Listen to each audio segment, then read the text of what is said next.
Baiklah, Assalamualaikum warahmatullahi wabarakatuh. Selamat Waalaikumsalam malam. warahmatullahi. Selamat malam kepada saudara kita Bang Kusnadi atau Satria Injil. Untuk malam ini sekali lagi saya berterima kasih yang banyak kepada pihak penyiar konten ini daripada Zoom Penegak Islam Media karena kesudian untuk memanggil saya berdialog santai, diskusi sehat dengan abang kita Bang Kusnadi. Dan tentunya setiap diskusi itu terjadi karena pemahaman kita yang berbeda melalui dua agama ataupun sumber agama itu sendiri maupun daripada pengajaran dan perbuatan dan cara kita menuntut atau cara mengabdi kepada Tuhan. Alangkah baiknya kalau memang di dalam kebenaran dua-dua agama itu ada, itulah yang saling kita utarakan dan kita ukur. Apa kemudian yang ada di dalamnya, kebaikan dan tidak baiknya. Jadi itulah maksud saya, kemudian lebih baik kalau yang Islam, yang tulen, yang lebih paham, yang lebih fasih tentang agama. Tetapi insya Allah kita akan coba turut dan urut sejauh mana saja batas-batas apa yang kita punya. Dan untuk itu saya mohon maaf kepada teman-teman seakidah di Indonesia, guru-guruku yang menyaksikan dialog sehat pada malam ini.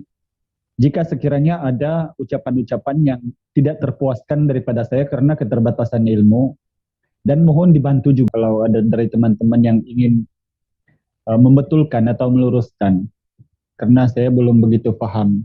Dan haraplah apa saja yang kita sampaikan nanti pada malam ini akan mendapat pencapaian yang sukses, yang lebih banyak faedah daripada yang tidak berguna. Jadi untuk itu, karena dalam Islam tentu saja kita tahu bahwa kalau penciptaan manusia bermula daripada As-Sajdah 7, Al-Imran 59, As-Sajdah 89, Al-Insan 2, Mukminun 214, Tahrik 57, kemudian penciptaan langit dan bumi Al-Anbiya 30, Fussilat 911, Ar-Rahman 33. Nah, kemudian Allah juga menegaskan bahwa mengabdilah kepadanya, surat Toha misalnya selepas, kemudian di Al-Baqarah 21.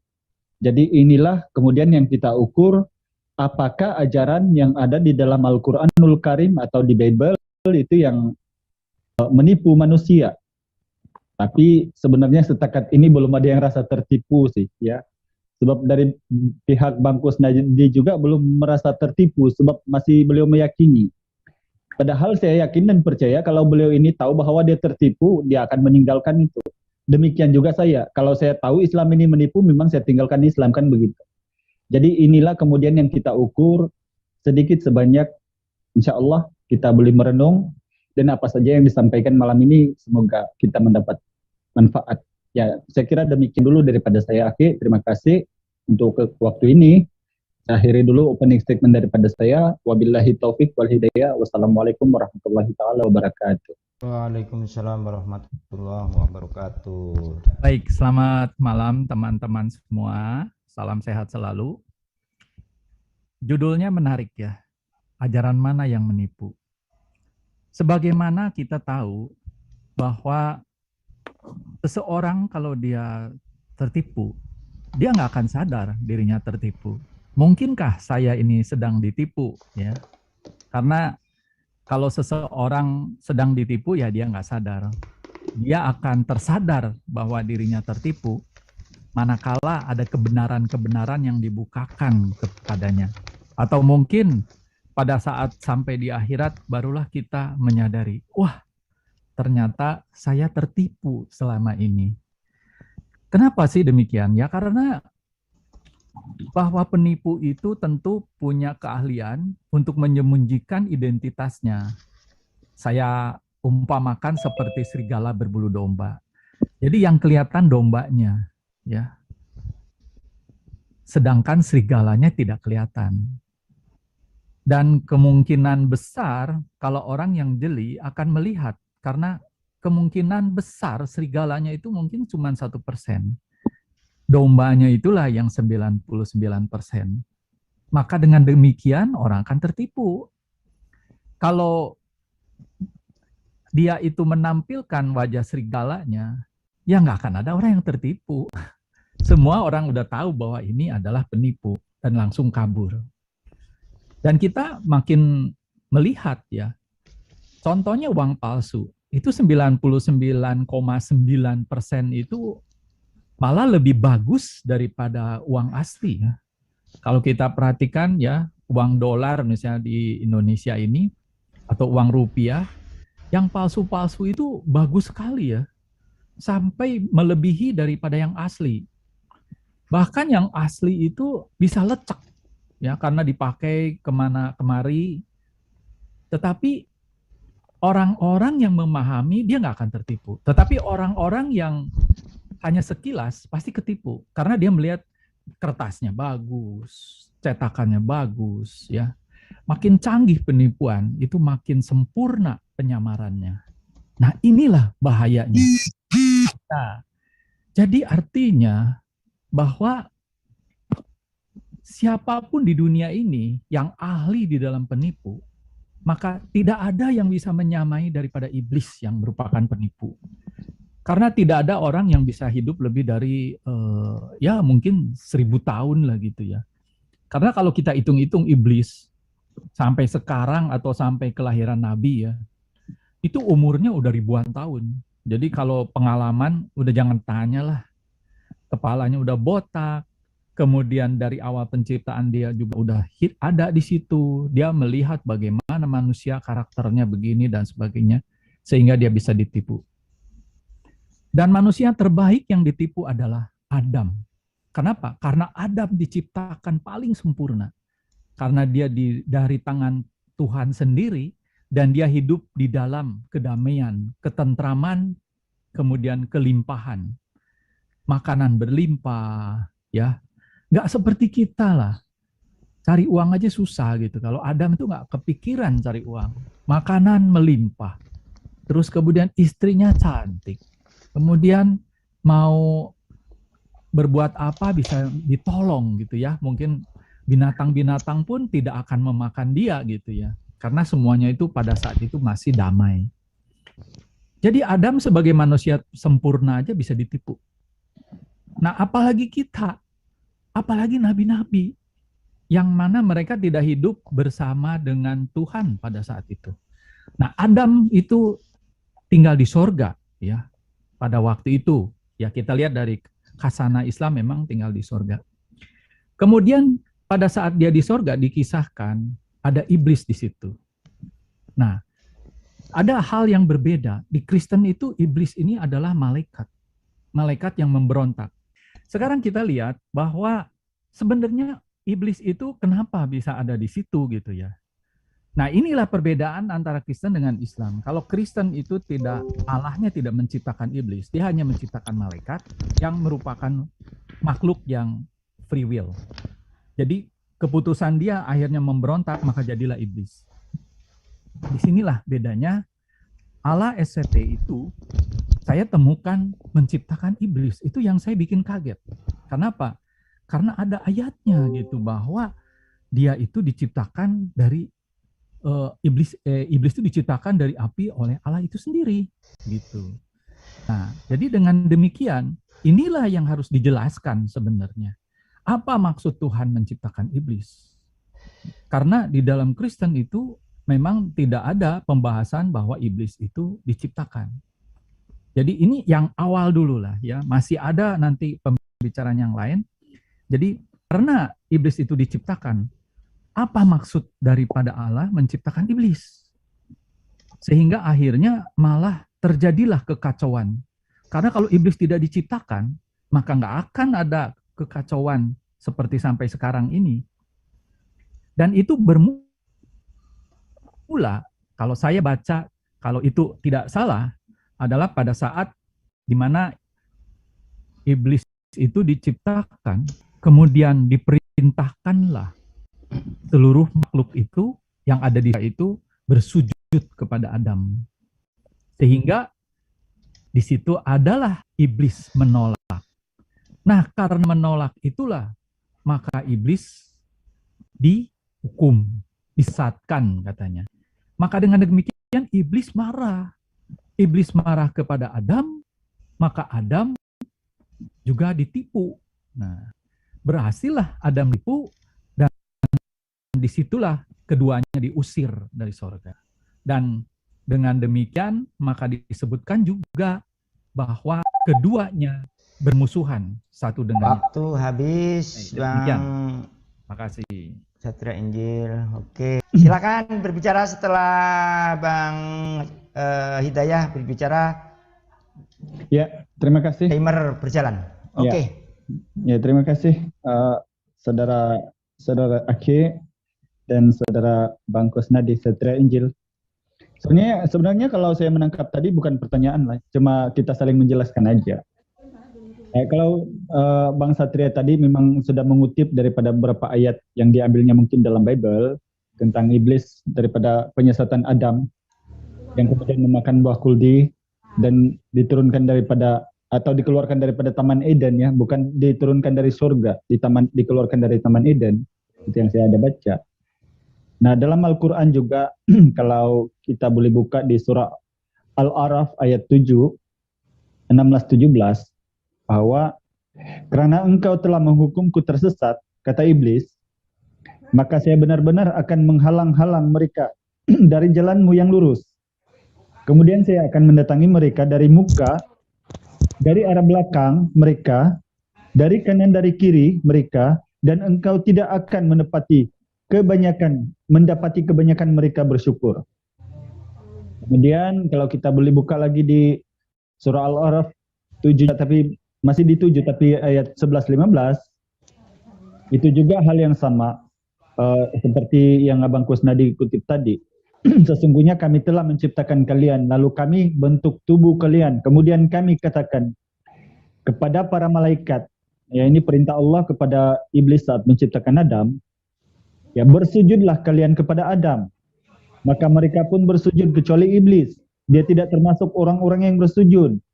Allah Subhanahu wa taala berfirman, apakah yang menghalangimu untuk bersujud kepada Adam di waktu itu? Di waktu aku menyuruhmu. Iblis pun menjawab, saya lebih baik daripada engkau ciptakan. Saya dari api sedang engkau ciptakan daripada tanah. Allah berfirman, turunlah kamu dari surga itu, karena kamu sudah sepantasnya tidak menyumbungkan diri di dalam, maka keluarlah. Sesungguhnya kamu termasuk orang-orang yang hina. Iblis menjawab, beri tunggulah saya sampai waktu mereka bangkit, yaitu hari kebangkitan di padang mahsyar. Allah berfirman, sesungguhnya kamu termasuk mereka yang diberi tangguh atau diberi waktu. Ya. Kemudian banyak juga sebenarnya ayat-ayat yang mungkin kita boleh kutip, tetapi saya suka sekali berbahas dua arah. Karena tentu saja dalam fahaman Islam dan Kristen yang pernah saya alami bahwa iblis ini bukanlah sesuatu yang boleh kita rasa. Seperti halnya benda-benda yang boleh menyentuh tangan atau jasad kita sehingga kita boleh terasa sentuhan-sentuhan iblis itu untuk menyesatkan. Tetapi apa yang saya terbaca secara tekstual, saya lebih tertumpu kepada surat-surat daripada Bible sebenarnya. Sebab kalau iblis ini dikatakan penyesat, ya itu memang diakui oleh dua-dua sumber ini, yaitu Kristen dan Islam. Sebab iblis ini memang penyesat daripada dulu, sejak purbakala. Bahkan itu kalau kita buka di Injil Yohanes pasal 8:44 itu juga sama. Iblislah yang menjadi bapakmu, katanya, yang penyesat sejak purbakala. Tetapi apakah kemudian bukti-bukti kita tersesat ketika kita sudah mencari jalan yang tidak benar? Seperti halnya perintah-perintah yang dijalankan oleh Tuhan. Dan saya kira perbahasan ini juga akan kita melebar. Sebab hal-hal yang begini kalau dibahas itu justru akan meliputi semuanya lah, yang apa yang kita pernah imani dan apa yang kita tinggalkan dan apa yang kita ingin pelajari. Tetapi saya mohon penjelasan daripada Bang Kusnadi.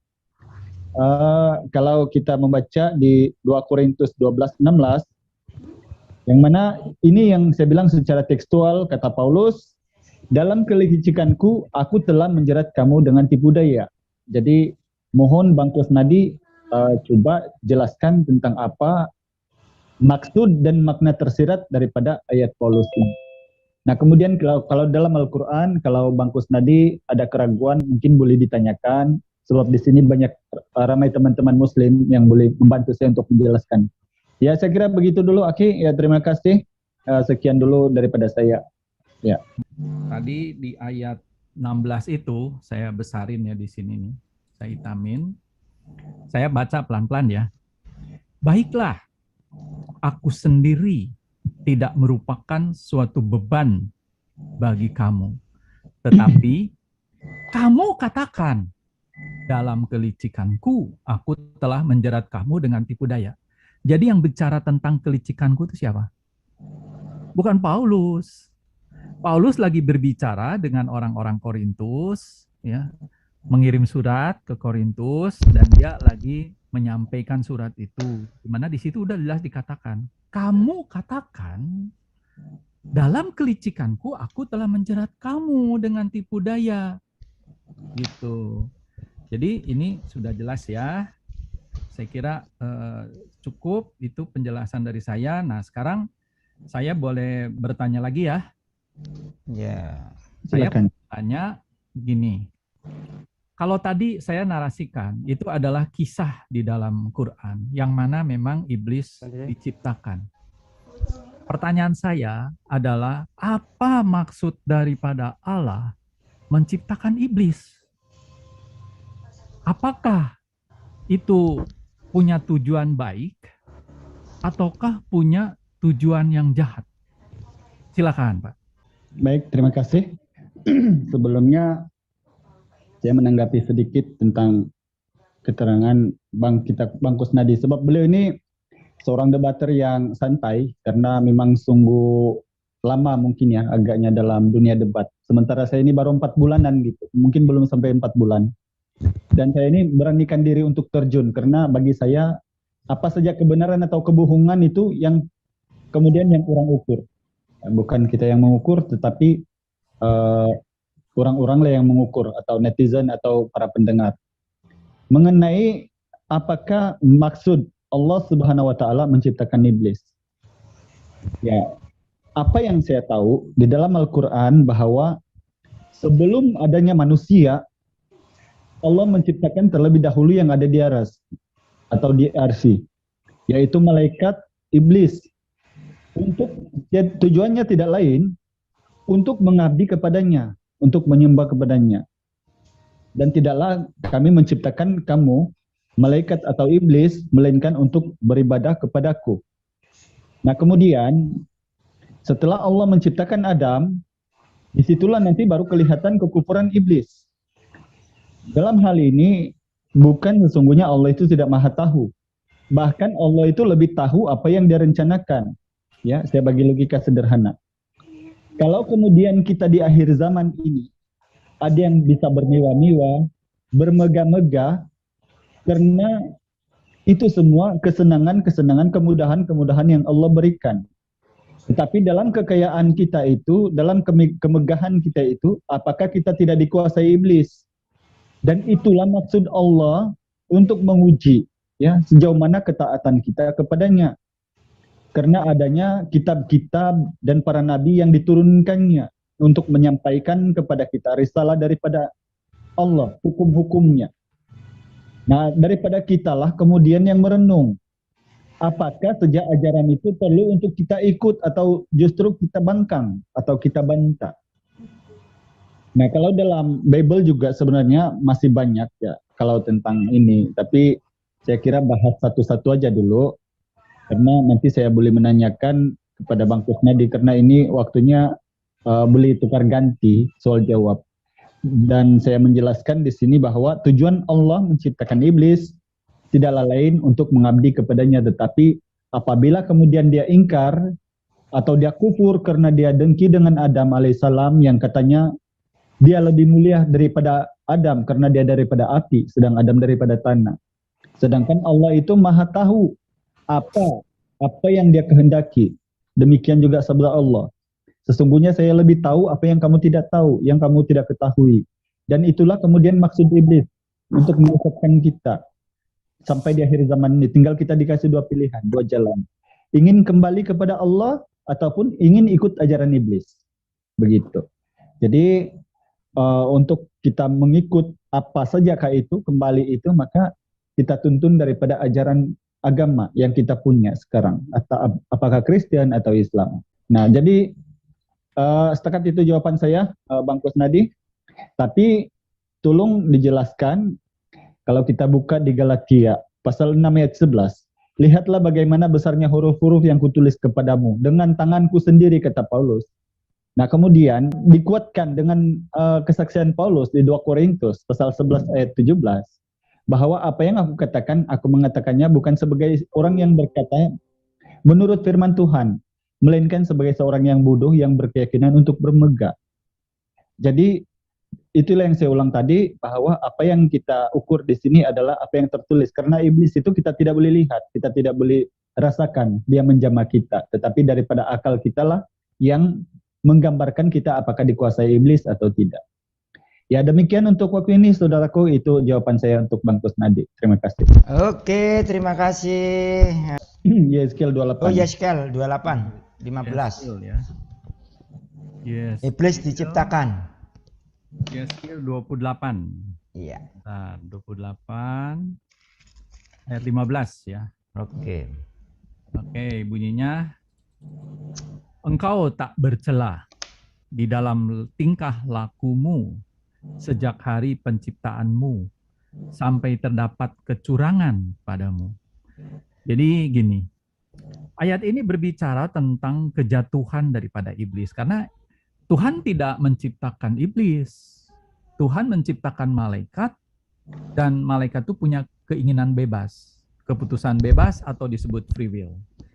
Nah, jadi Tuhan menceritakan bagaimana iblis ini jatuh gitu. Pertama kali dia malaikat. Ya. Maka di situ disebutkan engkau tak bercela di dalam tingkah lakumu sejak hari penciptaanmu. Jadi pada waktu penciptaan itu engkau tidak bercela. Inilah buktinya bahwa iblis itu sebelumnya adalah malaikat dan sebelumnya dia adalah tidak bercela. Baru dikatakan sampai terdapat kecurangan padamu. Baru detailnya nanti di bawah. Artinya bahwa itulah kejatuhan malaikat yang disebut ya Lucifer itu, yang akhirnya disebut iblis. Ya. Jadi demikian penjelasan dari saya. Nah, sekarang saya mau nanya lagi gitu. Tadi kan dikatakan kalau iblis diciptakan, maka apakah iblis itu diciptakan secara sempurna sebagai iblis, ataukah dia nggak sempurna gitu sebagai iblis?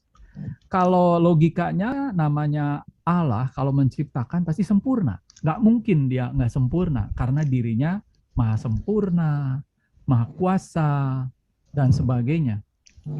Jadi artinya, apakah Allah yang maha suci itu bisa menciptakan iblis yang jahat, yang rusak, yang penuh kesesatan? Tanda tanya. Ini yang harus dijawab. Kemudian, apakah dengan demikian ini menjadi semakin nyata bahwa kalau Allah menciptakan iblis secara sempurna di dalam kemahasuciannya itu, berarti bahwa tujuan Allah karena dia maha tahu, dia udah melihat bahwa iblis ini akan berhasil menipu si Adam. Jadi pertanyaan saya, apakah Allah dengan sengaja ingin supaya Adam jatuh ke dalam dosa atau makan buah koldi itu sehingga akhirnya dia diusir dari surga? Itu pertanyaannya, makasih. Oke, masih 1 menit 30? Ya, cukup. Ya, terima kasih. Tapi di arasnya Allah, memang iblis itu sempurna. Jadi kenapa dia menjadi tidak sempurna kemudian setelah dia dapat kutukan karena menggoda manusia? Dan itulah seburuk-buruk ciptaan Allah yang daripada surga yang dikeluarkan, diturunkan ke bumi, kemudian dia menjadi tidak sempurna karena dia penyesat manusia. Sehingga iblis minta tempo supaya umurnya dipanjangkan dan supaya dunia ini dipanjangkan kemudian. Dan itulah permintaan iblis. Dan saya sudah jelaskan bahwa iblis itu memang sempurna.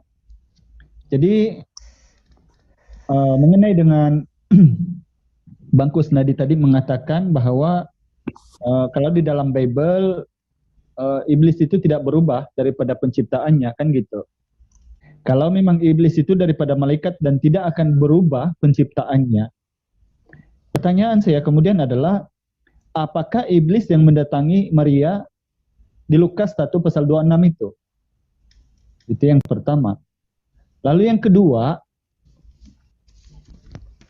apa tujuan Tuhan yang atau Allah Bapa kalau menurut versi Alkitab atau Bible menciptakan iblis dan menyesatkan Adam, supaya nanti kita boleh jumpa titik temunya bagaimana ukuran daripada versi Islam dan Kristen.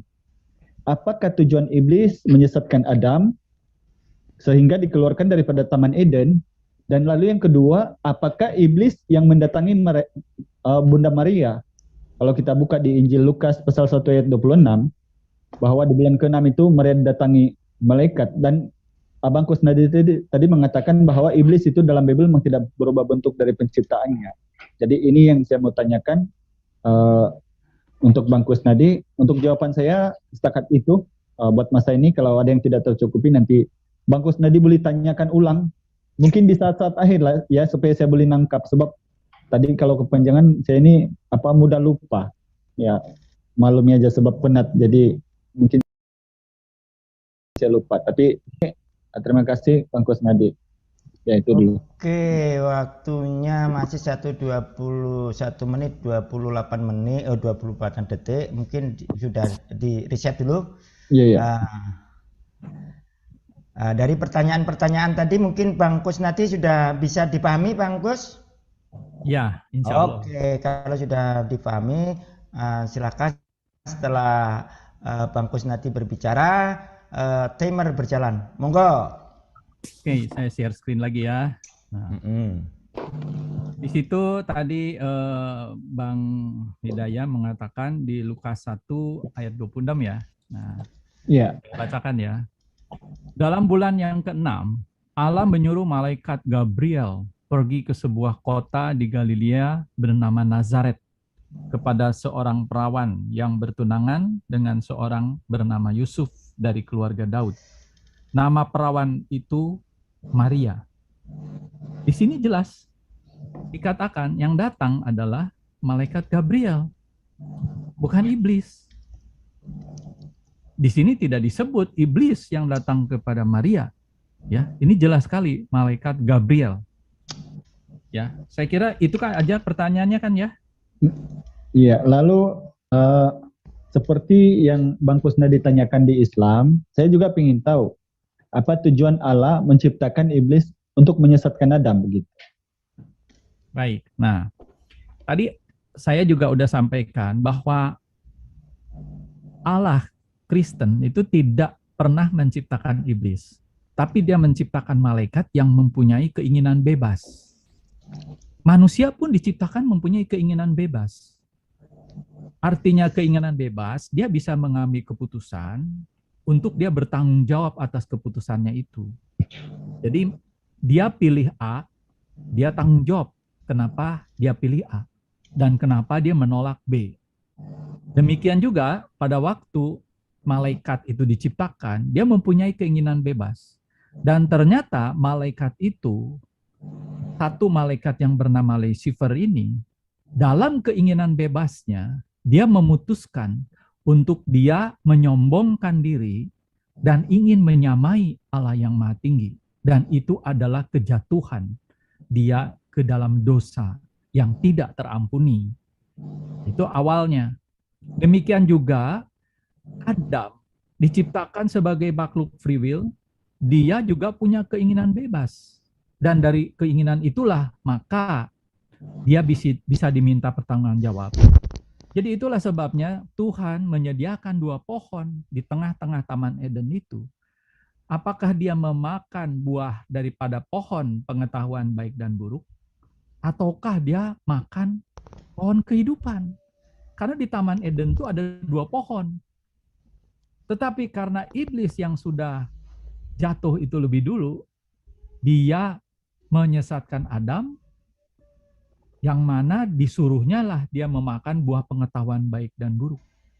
Dan Adam itu yang tadinya percaya kepada Tuhan, di mana Tuhan mengatakan, jangan kamu makan. Pada saat kamu memakannya, engkau akan mati. Jadi artinya Adam melanggar perintah Tuhan, dia malah menuruti perkataan iblis, artinya Adam beriman kepada iblis. Itulah awal daripada kejatuhan Adam. Sehingga Adam itu berdosa, tetapi karena dia dijanjikan oleh Tuhan sendiri bahwa nanti akan ada keturunanmu yang akan menolong kamu, menyelamatkan kamu, dan dia akan mengalahkan iblis. Maka Adam itu percaya.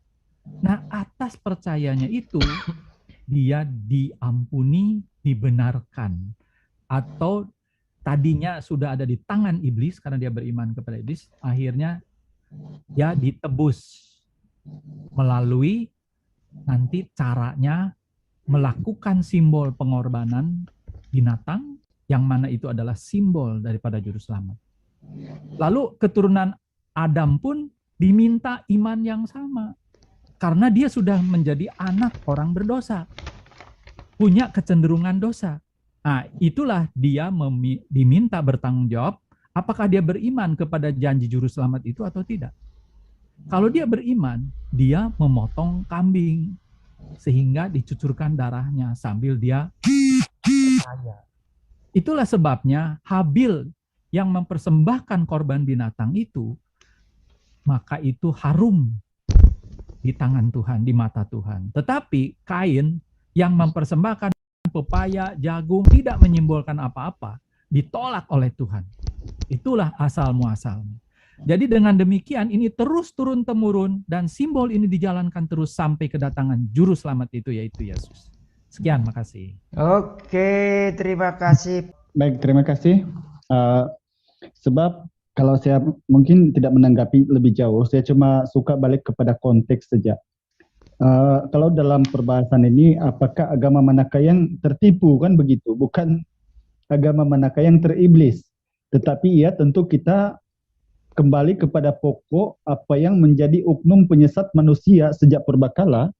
Dan saya kira dalam Bible dan Al-Quran seperti yang sudah kita jelaskan bahwa itu ada kesamaan.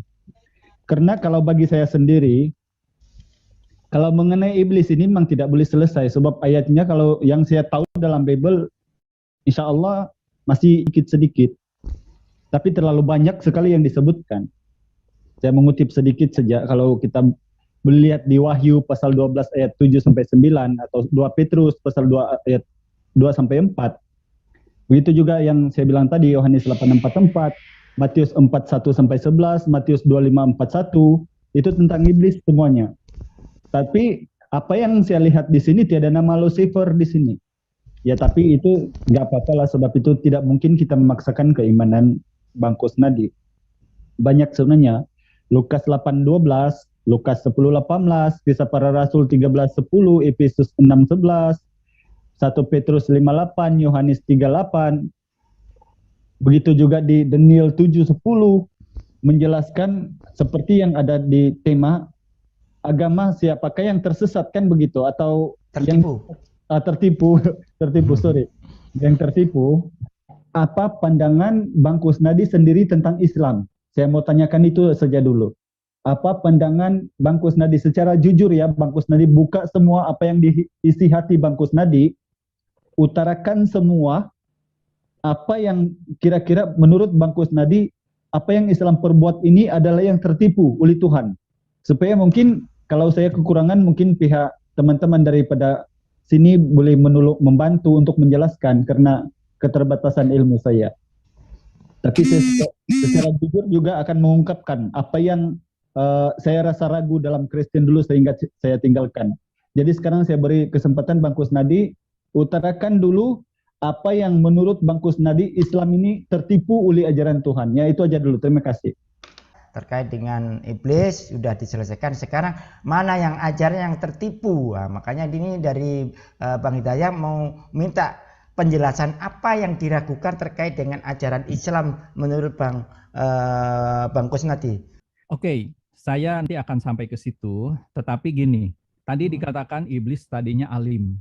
Kalau iblis tadinya alim, berarti itu tidak sempurna sebagai ciptaan Allah. Karena kalau Allah menciptakan iblis, dia sempurna sebagai penyesat. Artinya bahwa iblis pasti berhasil menjatuhkan siapapun. Karena itu sempurna. Kecuali Bapak mengatakan itu ciptaannya nggak sempurna. Disitulah saya melihat kontradiksi Maha Suci dengan iblis itu bertolak belakang. Kemudian yang saya mau katakan juga, bahwa setelah Adam dia diusir, artinya dia bersalah, dan diampuni berdasarkan ayat-ayat Al-Quran. Tapi kenapa dia tidak dikembalikan ke surga? Kalau dia bertobat dan diterima tobatnya, harusnya kembali ke surga. Tetapi kenapa tetap di bumi? Inilah tanda tanya besar, karena kisah ini baru muncul di abad ke-7. Itulah yang saya katakan bahwa kisah ini menjadi tanda tanya besar. Karena kisah ini tidak pernah dibaca oleh Musa, tidak pernah dibaca oleh Abraham, oleh Adam, oleh Daud, Salomo, dan seterusnya. Bahkan Nabi Isa pun tidak pernah membaca ini. Tetapi kisah ini muncul di abad ke-7. Maka itu saya akan langsung jump to the conclusion, yaitu adalah bahwa kalau memang Islam itu adalah berasal dari Allah, saya melihat banyak pengajaran di dalamnya, karena konsentrasi jadi hilang. Kita lihat bahwa di dalam Quran itu banyak kisah tentang pengakuan bahwa akulah Allah, sembahlah aku, di Toha 12-14. Tetapi saya mau katakan bahwa itu adalah pengakuan kepada Musa, bukan kepada Muhammad. Semua yang terjadi justru itu adalah kepada nabi-nabi Israel. Yang ingin saya soroti adalah pada zaman Muhammad, apakah Allah pernah eksis di dalam kehidupan Muhammad? Apakah Allah pernah menyatakan diri kepada Muhammad? Itu yang penting. Karena bagaimanapun kalau itu bukan dari Allah secara langsung, seperti halnya Allah berfirman langsung kepada Nabi Musa, maka itu tanda tanya besar. Mengapa di zaman Muhammad Allah sama sekali tidak pernah menunjukkan dirinya secara langsung maupun dengan pernyataan kepada Musa melalui api, melalui suara, melalui apapun, tapi tidak pernah terjadi. Ini akan jadi pertanyaan besar. Karena kita lihat bahwa di Al-Fil ayat 1 dikatakan di situ, yaitu pada zaman Abraha, di mana sekitar tahun 570, itu Allah melindungi Ka'bah dari serangan pasukan bergajah yang dipimpin oleh Abraha.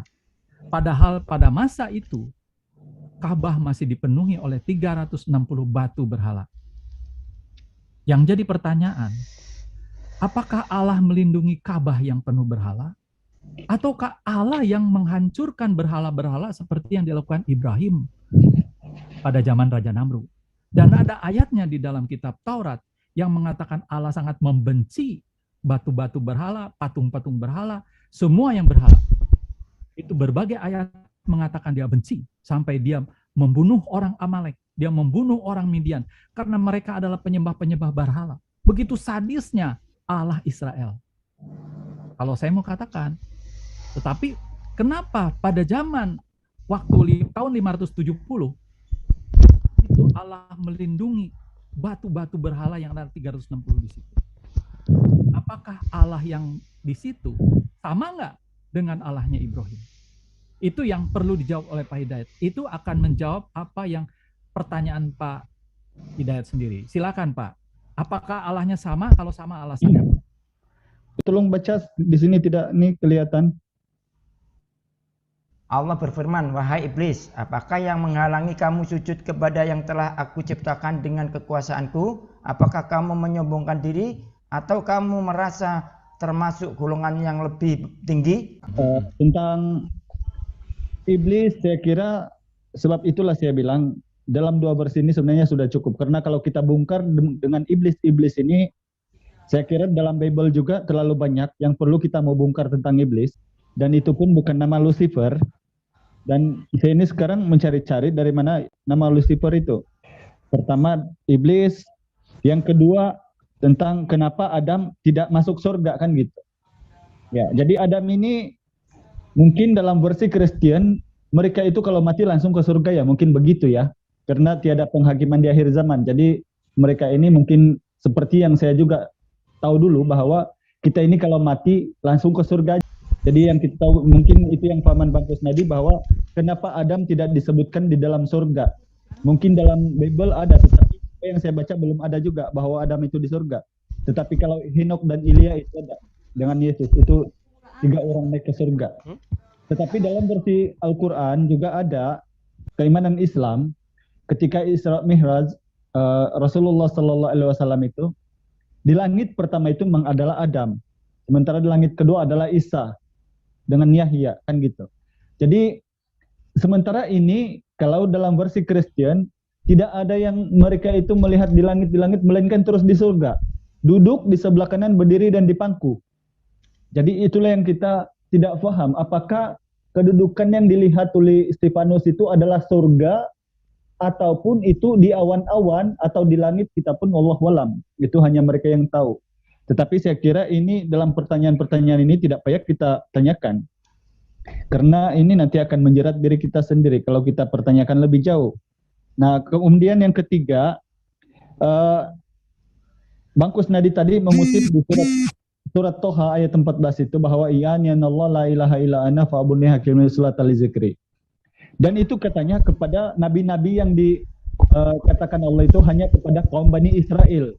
Ya, benar Bang Kusnadi, karena nabi-nabi yang sebelum Rasulullah itu yang saya tahu ya. Di sini ada teman-teman muslim.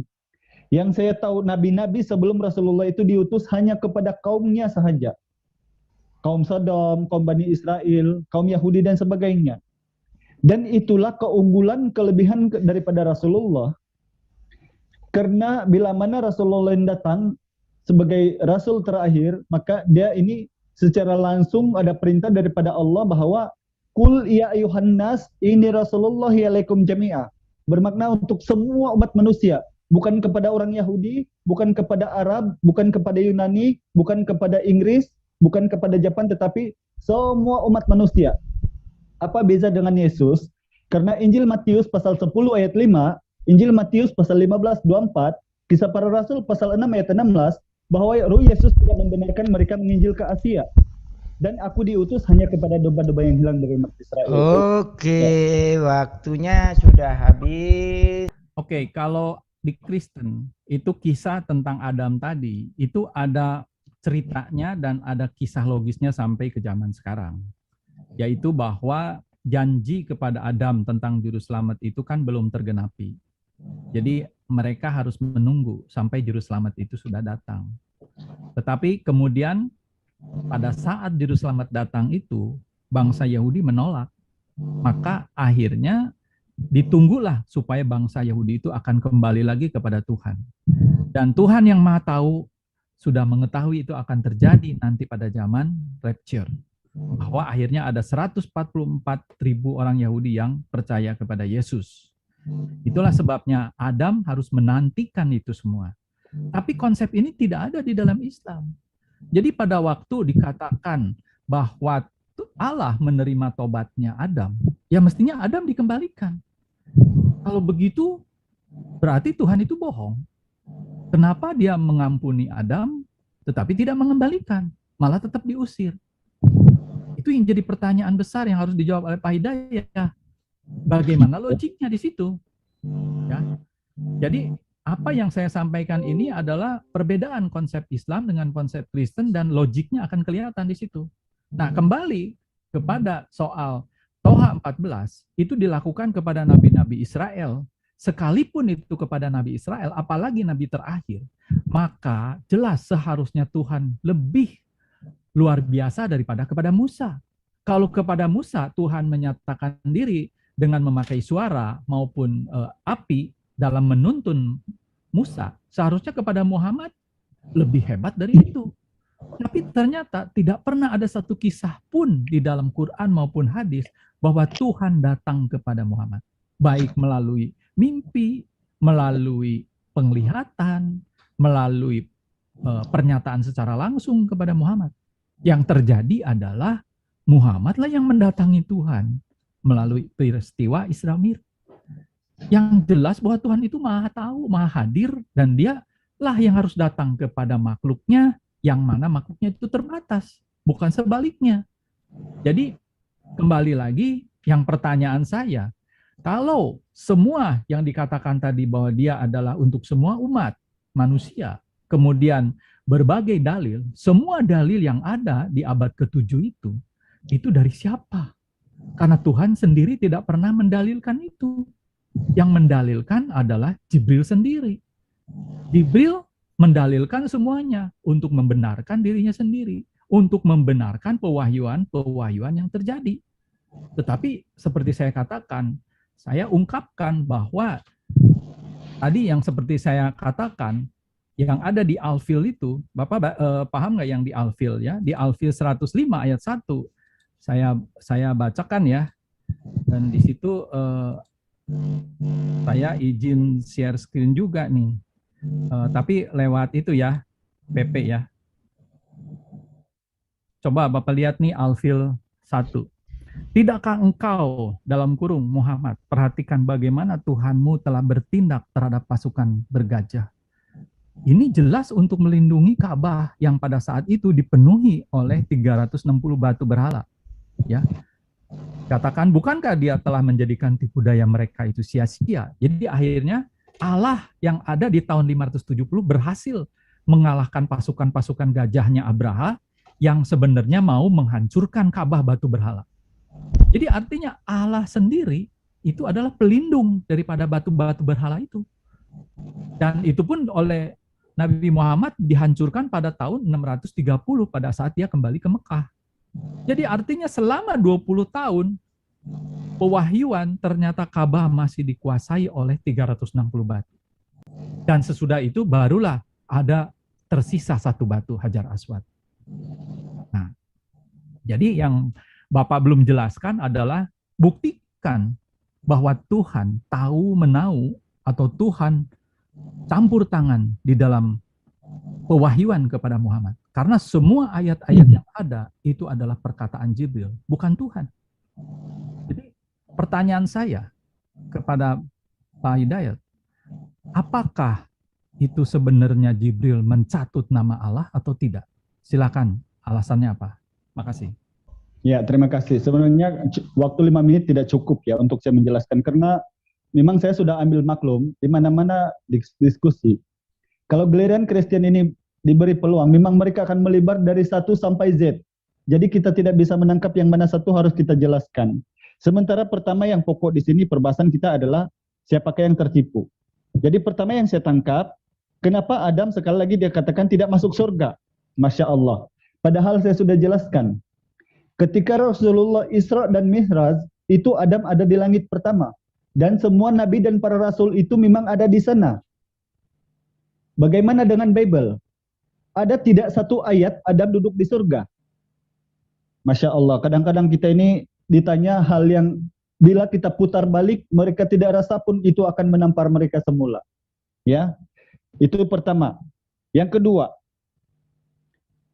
mengenai dengan batu Ka'bah yang dilindungi oleh Allah Subhanahu wa taala.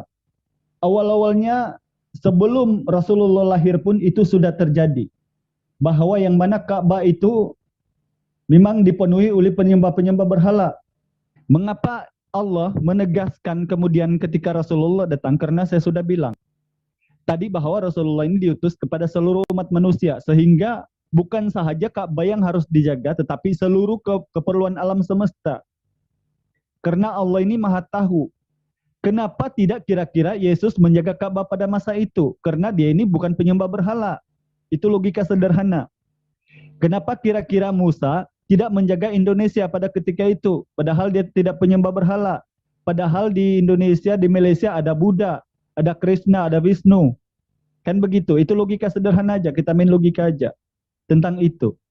Karena adanya kesempurnaan Allah Subhanahu wa taala dalam Al-Qur'an, maka dengan itulah kemudian Allah itu sebaik-baik pembuat tipu daya. Kenapa? Orang-orang Yahudi memang kufur, memang ingkar. Seperti ini buktinya. Itu. Nah, sementara ini menampar balik kepada mereka, mereka tidak akan sedar. Pertanyaan Bang Kusnadi, contohnya tadi. Bagaimana kita boleh percaya kepada Rasulullah padahal dia ini diutus oleh Jibril? Apa semua yang difirmankan melalui Jibril, kan begitu? Tidak daripada Tuhan. Bagaimana dengan Paulus yang Yesusnya sudah terangkat ke langit, baru ada Paulus punya surat? Mereka tanpa sedar begitu. Oke?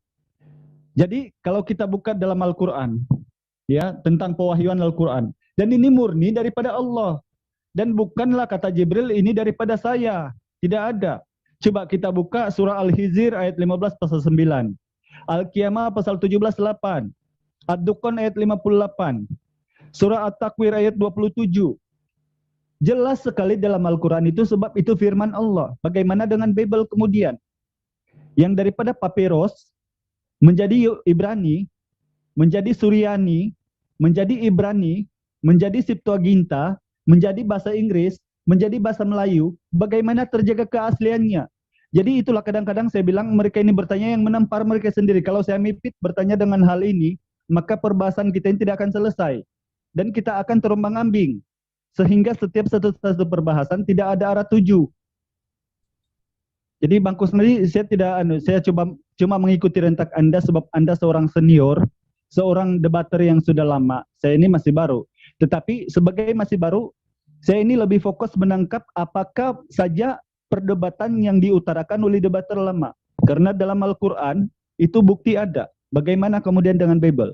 Coba, kalau memang ada. Yesus berkata, wahai Paulus, tuliskan 14 surat, ini perintahku kepadamu. Di mana kira-kira kita temukan itu? Masya Allah. Bukankah itu tujuan kita? Di mana kemudian kata Yesus, saya menurunkan 4 Injil kanonik dan sayalah akan menjaganya. Ya, seperti di surah Hijr ayat 9 itu. Bahwa kami yang menurunkan Al-Quran kepadamu dan kami yang menjaga keasliannya. Dan mereka ini kemudian meminta bukti, saksi dan sebagainya. Jangankan Paulus, jangankan Yesus. Pemimpin yang sebelum pemimpin saya ini pun saya tidak tahu lahir di mana. Tetapi kenapa kita mengenal karena Al-Quran dan kita ukurlah kemudian ajaran apa? Contoh, kalau di Bible Anda tertulis bahwa tidak ada Allah yang lain sebelum Yesus pun, ya, sebelum Yesus lahir. Nabi Yesaya 10:11, 43:10-11, 1 Yohanes 4:2, Bilangan 23:19, 2 Samuel 7:22, Mazmur 95 ayat 3. Dan Oke, waktunya sudah habis. Kalau nabi tentu dia bertujuan kepada sebuah bangsa dan sebuah tempat. Ya kalau nabi Israel ya tentu semua yang menjadi sorotan adalah pada saat dia di Israel. Kalau nabinya di Arab ya pasti di Arab. Jadi nggak bisa melebar ke Indonesia dan lain sebagainya. Tetapi saya ingin sampaikan bahwa itulah bedanya antara Kristen dengan Islam adalah karena Kristen pada saat Yesus memulai pekerjaannya dan mengakhiri pekerjaannya, yaitu pada saat dibaptis di Sungai Yordan, kemudian di Bukit Getsemani, dan itu bisa baca di Matius 3 ayat 17, dan juga Matius 17 ayat 5, di mana di situ Allah memperdengarkan suaranya dari langit, dan disaksikan oleh banyak orang yang mengatakan inilah anak yang kukasihi, kepadanya lah aku berkenan, dengarkanlah dia. Jadi kalau sang pencipta itu sudah memperdengarkan suaranya dan memberi perintah kepada kita supaya mentaati atau mendengarkan Yesus, terus apalagi? Ini perintah sang pencipta, bukan dari presiden, lebih tinggi dari presiden. Jadi artinya legalitas daripada Yesus sudah ada. Artinya ada pengakuan dari sang pencipta. Dengan demikian waktu Yesus mati dan bangkit naik ke surga dan dia datang kembali dalam bentuk supranatural kepada Paulus dan menampakkan diri juga kepada Paulus di bait suci, itu jelas sudah merupakan legalitas.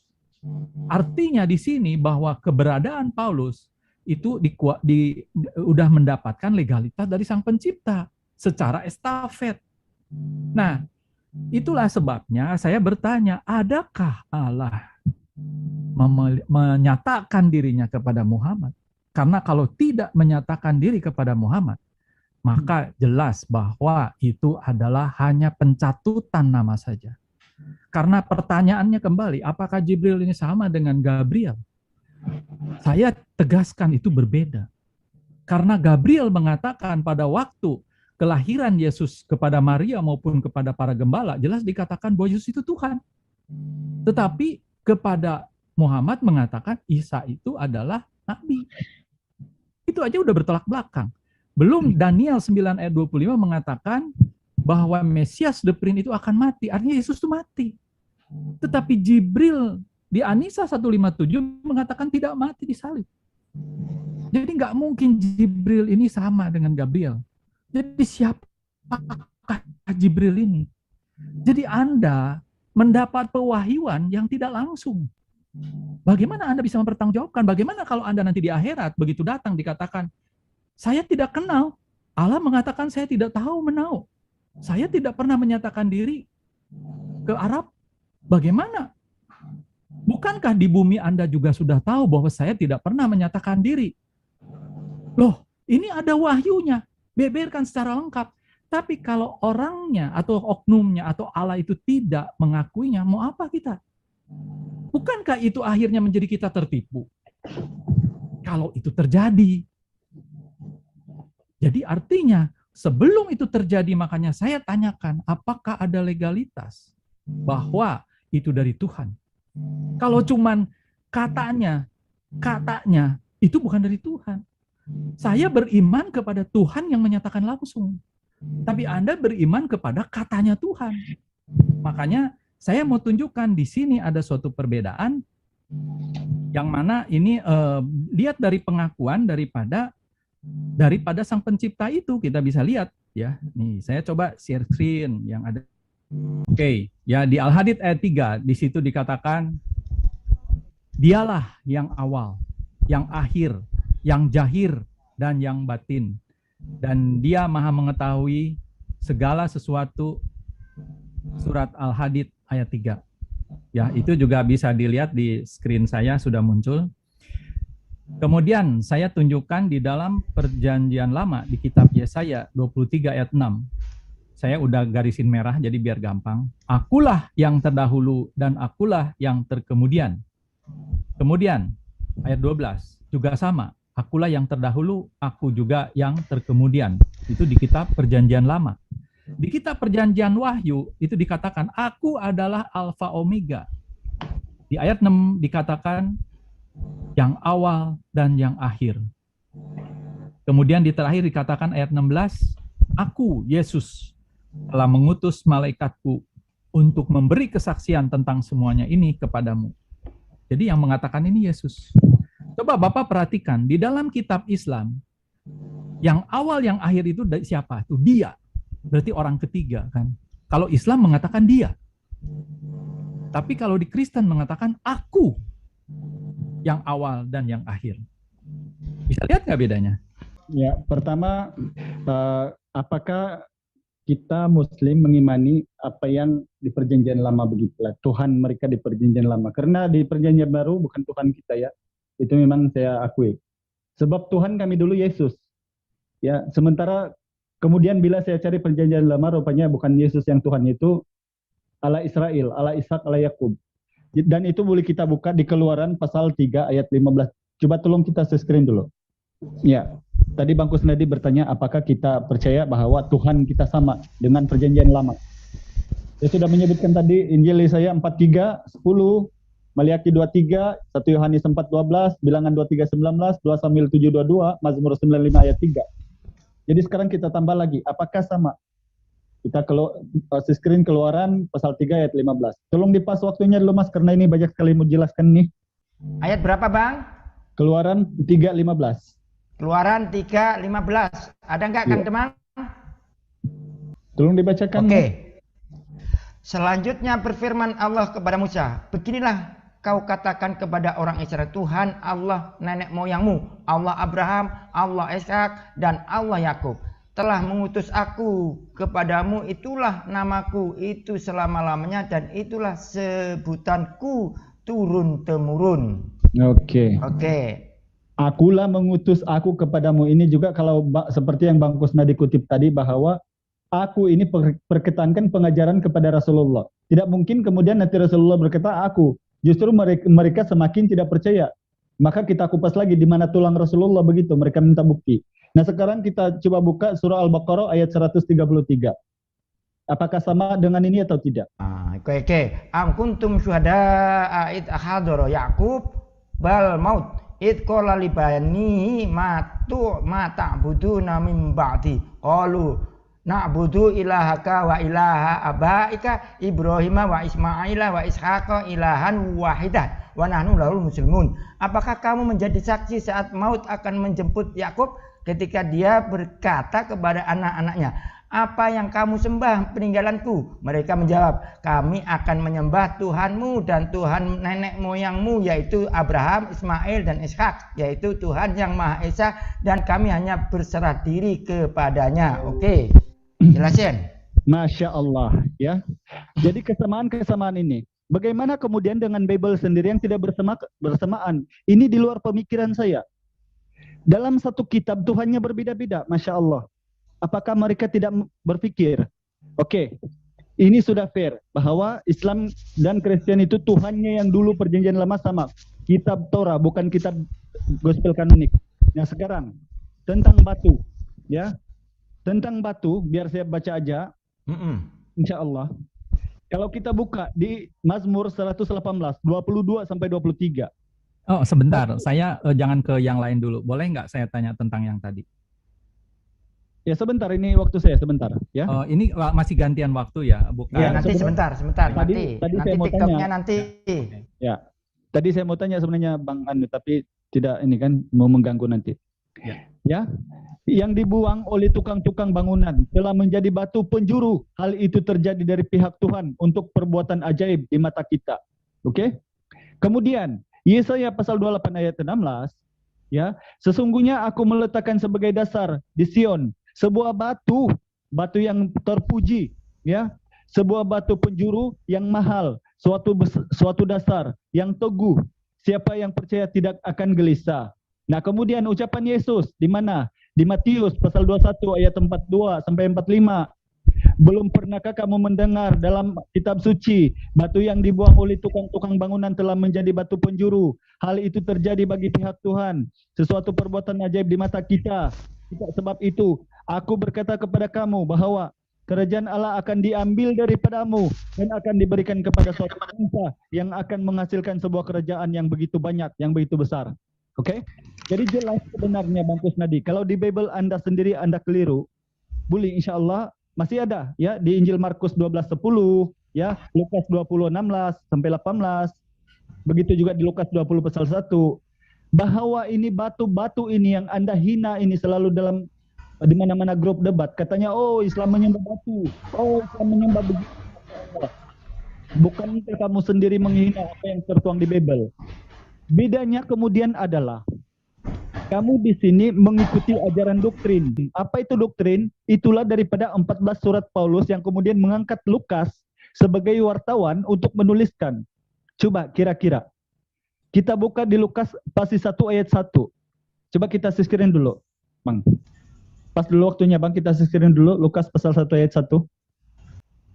Theophilus yang mulia, banyak orang telah berusaha menyusun suatu berita tentang peristiwa yang telah terjadi di antara kita, seperti yang disampaikan kepada kita oleh mereka yang dari semula adalah saksi mata dan pelayan firman. Karena itu, setelah aku menyelidiki segala peristiwa itu dengan seksama dari asal mulanya, aku mengambil keputusan untuk membukukannya dengan teratur begitu, supaya engkau dapat mengetahui bahwa segala sesuatu yang diajarkan kepadamu sungguh benar. Ya, Oke, silakan jelasin.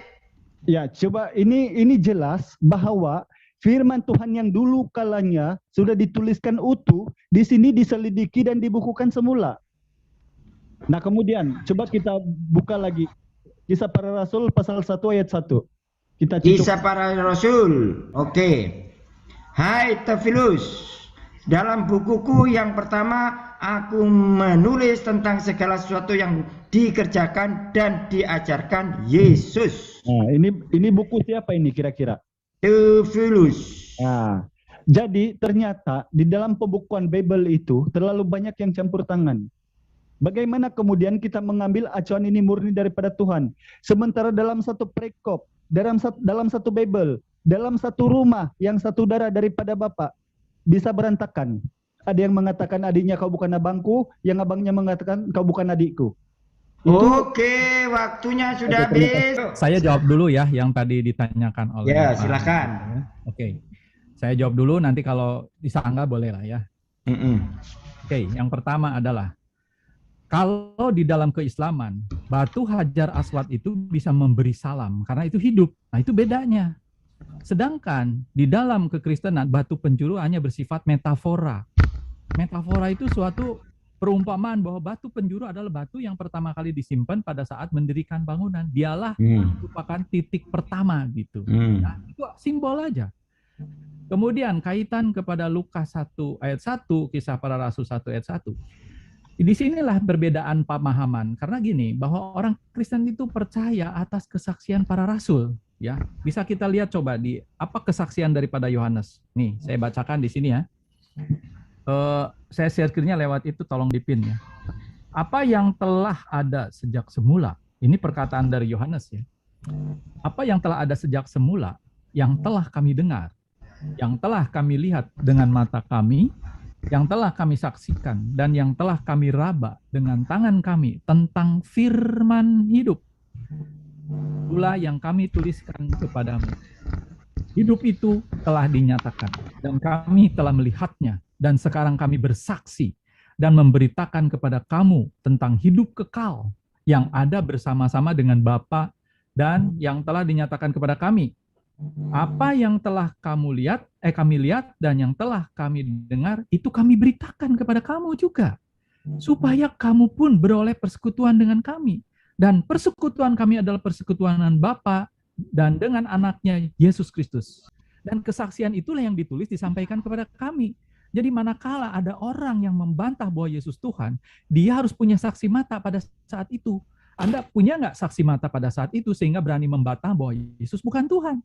Sedangkan saksi mata yang banyak itu sudah mengakui bahwa Yesus itu Tuhan. Dia mati dan bangkit dan disalib. Jawab. Oke, Bang Kusnadi. Saya mau sanggah dengan dua saja. Ya, tentang Anda bilang kenapakah Yesus itu Anda sanggah sebagai Tuhan. Pertama kita sanggah karena Paulus ini menulis dimulai dengan 37 Masihi, itu Yesus sudah tidak ada. Dan Paulus lah kemudian yang mengangkat Yesus menjadi Tuhan. Kisah Para Rasul 2:36, Filipi 2:11. Kemudian yang kedua, Bang Kusnadi. Coba perkataan-perkataan Tuhan itu, coba kita Google bahasa Inggrisnya. Aduh kok bising ya. Kenapa salah aku ngomong bising? Bang Kusnadi, coba kita Google bahasa Inggrisnya. Kalau kamu bilang dia dipanggil Tuhan, Tuhan, Tuhan itu, coba kita Google bahasa Inggris. Apakah Tuhan atau sebaliknya? Karena itulah jalan saya membantah. Saya tidak mungkin menjadi saksi. Karena saya ini dulu jelaskan. Ya, saya jelaskan. Itu di dalam bahasa Inggris artinya Lord. Lord itu artinya Tuan. Tuan itu artinya pemilik. Pemilik ataupun majikan. Kalau di bumi itu disebut Tuhan, tetapi kemanakala ini bicara surga itu disebut Tuhan. Dan ini terbukti bangsa Israel menyebutnya Adonai. Adonai itu artinya Tuhan, artinya Tuan, Lord itu. Jadi Lord itu dalam konteks ketuhanan itu bicara penguasa, pemilik alam semesta ini. Jadi apa salahnya kalau dikatakan Lord? Oke. Kalau begitu ada satu ayat saja Yesus berkata dia Tuhan, betul. Sebab Anda bilang kalau dalam bahasa Israel, Shema Yisrael Adonai Eloheinu Adonai Ehad, bermakna Yesus pernah berkata dia Tuhan. Bagaimana dengan Injil Markus pasal 12 ayat 29? Apa kata Yesus? Seperti halnya Musa, Ulangan 6:4. Dengarlah hai orang Israel, Tuhan Allah kita, Tuhan itu esa, bukan Tuhan Allah kamu saya. Bagaimana dengan kata Yesus? Injil Yohanes pasal 5:37. Bapa yang mengutus aku, dialah yang Oke, bersaksi baik, tentang saya jawab aku. satu persatu ya. Kalau pertanyaan terlalu berentet begitu, saya nggak bisa jawab ya. Ini Tetapi kan saya katakan sama tadi ayat, di kitab sama ayatnya. Wahyu udah jelas itu pengakuan daripada Yesus, akulah yang awal dan yang akhir. Ini adalah sebuah gelar yang diakui oleh Quran juga di Al-Hadid, di mana dikatakan yang awal dan yang akhir, yang johir dan yang batin. Ini jelas gelar Sang Pencipta dan itu dikatakan oleh Yesus di pasal 22 ayat 13 sampai 16. Itu jelas. Bang Kusnadi, Yang mungkin Bang kedua, Kusnadi belum tahu sangat tentang Wahyu itu ya, yang tentang itu tulisan Yohanes. Apakah itu Bang Kusnadi ambil acuan sebagai konsep Yesus Tuhan di Injil Wahyu itu? Wahyu itu adalah penglihatan yang diberikan kepada Yohanes akan akhir zaman. Dan juga di situ ada kisah. Ya, di Pulau Patmos. Dan juga itu artinya bahwa itu nubuatan dan ditulis. Dan artinya itu diinspirasi oleh Roh Kudus. Nah, ini bedanya. Kalau Islam nggak ada Roh Kudus, dan di Kristen ada Roh Kudus. Tapi saya mau jawab mengenai Paulus. Paulus itu pernah ketemu Petrus, pernah ketemu Yohanes. Jadi artinya Paulus itu sudah dikonfirmasi oleh rasul-rasul yang lain. Apalagi yang kurang? Karena rasul-rasul itulah yang paling dekat dengan Yesus dan dia yang paling mengenal gurunya. Jadi kalau dia katakan Yesus Tuhan, itu sudah dikonfirmasi dengan para rasul. Jadi kalau Anda katakan bahwa Yesus bukan Tuhan, Anda tidak punya saksi mata. Percuma Anda ngomong. Kecuali Anda pernah hidup di situ atau Anda punya saksi mata, siapa coba penulisnya? Nggak ada. Bahkan lebih ini Bang Kusnadi. Bahkan kalau saya bilang, bagaimana kemudian Bang Kusnadi menganggap dia Tuhan, padahal Yesus tidak pernah berkata, akulah Tuhan Allah. Itu bahkan sekarang gini, kan saya katakan bahwa ini kesaksian daripada Rasul. Yesus mengatakannya kepada Rasul. Rasul baru menulis kepada kita. Sehingga dia menulis bahwa Yesus itu adalah Tuhan. Sejak dari ayat pertama sampai ayat terakhir. Dan itu bukan hanya satu Rasul. Semua Rasul mengatakan dia Tuhan. Tapi Anda masih minta pengakuan. Meskipun ada pengakuan, bukan berarti itu benar. Sebenarnya begini Bang Kusnadi, yang kita ukur begini. Bukan pengakuan. Saya tidak seperti Anda mau tanya bukti dan itu dan ini. Tidak. Saya murni menggunakan Bible Bang Kusnadi. Begini, kalau memang Yesus itu Tuhan, datang ke dunia sebagai Tuhan, dan dia utuh sebagai Tuhan, apakah kira-kira dari kriteria gerak-geriknya itu boleh dijamah-jamah sama manusia sebagai Tuhan? Itu sampai di situ. Sampai di situ. Yang kedua, dulu. Sampai di situ, karena gini, Anda tidak paham. Karena jelas dikatakan di Yohanes 1 ayat 14, bahwa Sang Firman itu menyatakan diri dalam rupa manusia. Kalau dia rupa manusia, iya jelas. Dia bisa kencing, dia bisa minum, dia bisa tidur, dia bisa mati di salib. Seluruh sifat-sifat manusia ada pada dirinya. Tetapi dia bukan manusia biasa. Dari asal-usulnya dia tidak berbapak, tidak beribu. Itu pun diakui oleh Quran. Dan dia jelas dikatakan oleh malaikat Gabriel pada waktu datang kepada Maria, dikatakan bahwa inilah anak Allah yang maha tinggi. Dialah Mesias itu. Itulah juru selamat. Jadi bagaimana Anda bisa katakan bahwa itu bukan? Malaikat sendiri sudah mengatakan. Sebab dia firman gitu. Enggak, dia anak Allah yang maha tinggi. Itu dikatakan oleh malaikat Gabriel kepada Maria. Dan Maria menyampaikan itu kepada para rasul. Dan para rasul menulis itu semua. Jadi ini semua kesaksian para rasul. Anda nggak bisa mengatakan, mana Yesus mengatakan akulah Tuhan. Yesus membenarkan dirinya Tuhan di Yohanes 13 ayat 13. Kalau saya mematahkan argumen Anda, saya menggunakan Bible. Ya, menggunakan Bible. Kalau Yesus itu diurapi Roh Kudus, lalu dia menjadi Tuhan. Ayub juga diurapi Roh Kudus. Di Ayub pasal 27 ayat 3. Itu Nabi Azaria juga diurapi Roh Kudus. 2 Tawarik pasal 15 ayat 1. Petrus juga diurapi Roh Kudus. Kisah para Rasul pasal 4 ayat 8. Banyak sekali ya. Kemudian kalau dia anak Allah, kalau nanti satu-satu kan diurapi dulu, jangan ke anak Allah dulu. Jadi saya jawab dulu ya. Nah, sekarang gini. Apa saya bertanya? Sebentar. Yesus sebagai Tuhan bukan karena dia diurapi. Tetapi dia memang dijelaskan di Yohanes 1 ayat 14, dialah Allah yang menyatakan diri dalam rupa manusia. Dialah Sang Firman Allah. Jadi Anda keliru mendalilkan bahwa kalau yang diurapi itu adalah Tuhan. Raja Kores aja itu adalah raja kafir, itu disebut yang diurapi. Itu semua ajaran doktrin sebenarnya. Jadi dalilnya salah. Kalau firman itu menjadi Tuhan, apakah kira-kira terang itu juga menjadi Tuhan? Mana ada firman menjadi Tuhan? Ya, dari sananya udah Tuhan. Dari sananya udah menjadi manusia dan diam di antara kita, kan begitu dalil itu. Yohanes 1 Iya, Yohanes 1 ayat 14. Nah, kemudian di Kejadian 1 pasal 3, Kejadian 1:6, Kejadian 1:9, Kejadian 1:11, Kejadian 1:14, Kejadian 1:20, Kejadian 1:24, Kejadian 1:26. Semua ini firman Tuhan. Apakah itu semua Tuhan? Coba Anda bilang iya dulu. Sekarang gini, kalau itu firman Allah, jelas itu adalah hipostatisnya Tuhan. Sekarang saya tanya, bibir Anda, lidah kalau Anda, begitu, apakah kalau begitu lidah Anda itu terang itu Pak juga Hidayah bukan? Tuhan. Saya nanya, kalau Pak Terang Hidayah itu tanpa Tuhan, saya tanya, cakrawala itu Tuhan, air itu juga Tuhan, tanah itu juga beda, Tuhan. beda. Begitu. Itu adalah bagian dari luar. Bagian dari luar. Sekarang saya tanya Pak Itu Hidayah. makanya saya bilang tadi, Saya tanya coba ke Anda Pak bilang. Hidayah sendiri ya, apakah yang Anda miliki di dalam diri Anda yang melekat, apakah bibir Anda itu adalah Pak Hidayah? Bukan. Kalau bibir Anda tidak ada, kalau tubuh Anda tidak ada, apakah Anda masih dikatakan Pak mengakui Hidayah? tubuh kita ini adalah sekecil-kecil ciptaan Tuhan, tetapi kita tidak boleh menjadi Tuhan, Bang Kusnadi. Kita ini kalau ditanyakan sama Islam, kita tidak ada satupun, sedikit pun daripada kuasa Tuhan kita boleh ambil. Oke, pertanyaan saya, apakah sekarang firman bagaimana itu kemudian diciptakan? Yesus itu yang kamu bilang menjadi Tuhan dari acuan mana? Sebab saya boleh sanggah semua dengan ayat Bible. Itulah sebabnya tadi saya mau kutip semua. Anak Allah. Kalau kamu bilang anak Allah, anak Set, anak Itos juga anak Allah, anak Allah. Israel juga anak yang sulung, iblis juga anak Allah, raja juga anak Allah, Salomo juga anak Allah. Nah, itu kemudian, beda. Karena kalau anak-anak Allah itu bukan anak Allah, beda. Bukan, Makanya bukan di anak Yohanes, Allah. coba buka coba Yohanes kamu buka. 19 ayat 7. Stop dulu. Yohanes 19 ayat 7. Coba kamu Tolong buka. Tolong share screen dulu ya. Yohanes 19 ayat 7. 2 Samuel 7 pasal 14. Salomo juga ini anak dulu, Allah. Ini dulu, santai dulu sebentar. Yohanes 19 ayat 7. Ya.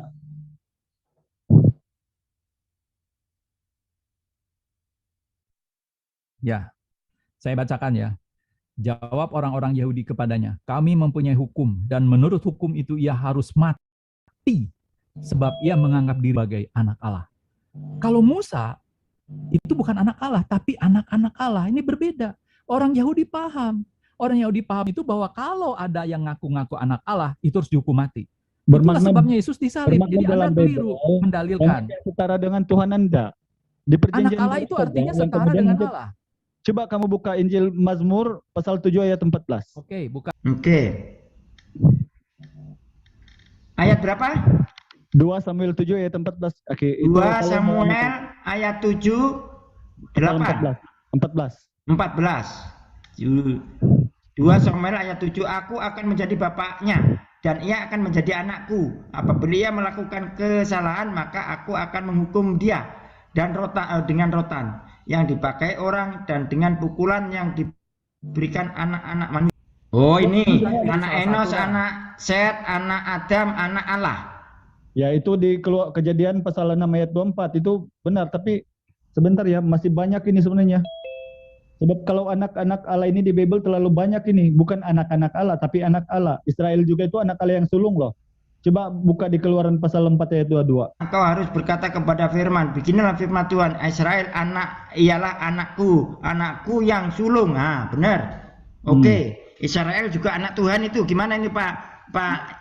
Banyak sebenarnya kalau anak-anak Allah ini. Jadi nggak merujuk ke Yesus saja ya. Saya jelaskan ya. Oke. Itu gelar anak Allah itu adalah suatu gelar yang sangat khas yang dipahami oleh orang Yahudi. Makanya tadi saya udah tunjukkan di Yohanes 19 ayat 7 bahwa siapapun yang mengaku anak Allah dalam arti anaknya Allah itu akan dihukum mati. Tapi kalau kita disebut anak-anak Allah karena kita percaya kepada Yesus. Anak-anak yang percaya kepada Tuhan disebut anak-anak Allah, beda. Oke. Anda beda. Mengatakan ya kalau kan? Percaya kepada Yesus itu dipanggil anak-anak Allah, itu pengikut Yesus kan gitu. Ya, di perjanjian baru ya, disebut perjanjian baru Allah. Betul.